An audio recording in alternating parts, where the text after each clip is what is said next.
Hi,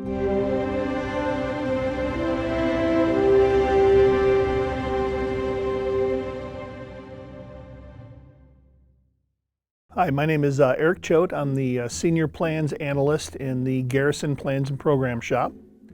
I'm a 20-year veteran of the Air Force. I was a airlift navigator, 141, C-5s and C-130s.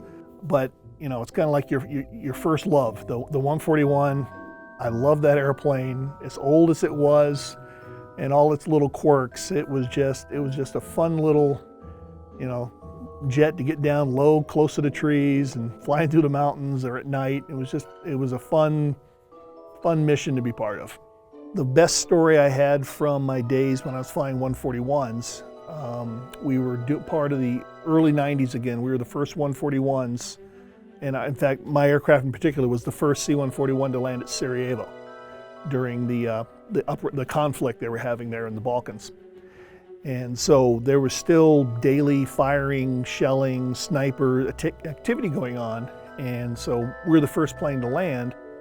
And so we're parked, you know, we have the aircraft lined with Kevlar. We're wearing body armor, helmets. We're holding up Kevlar curtains in front of the pilots because the nose of the airplane was pointing towards the ridge line on the other side of the airport where the snipers were.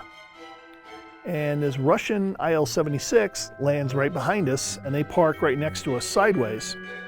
And so as we're watching all the French peacekeepers running from these little sandbag bunkers, literally Ivan and Boris get out of the IL-76. They're wearing black shorts and combat boots, and that's it.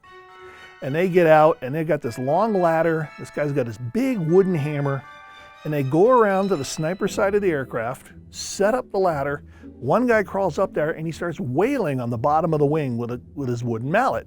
And then the other guy they kind of hop the ladder over, and he does it again.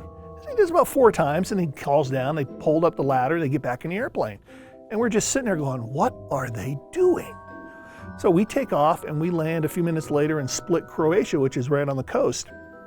And they're right behind us. So they park right next to us, and we're like, okay, we got to ask. So all the pilots and the navs, we all get off, and we start walking over, and they see these guys in uniform walking at them, so they get off of their airplane, they come walking out. And we kind of meet in the middle, you know, détente. And we start talking, like, what were they doing? And it took him a minute to figure out what we were asking. And then the guy starts laughing, and he yells, you know, Ivan, you know, guy comes out, and I kid you not, drunk as a skunk and reeking of vodka. And I know it's a stereotype, but it was real. And they start talking back and forth, and the guy goes, oh, and he reaches into his pocket, and he pulls out this hand of wine corks.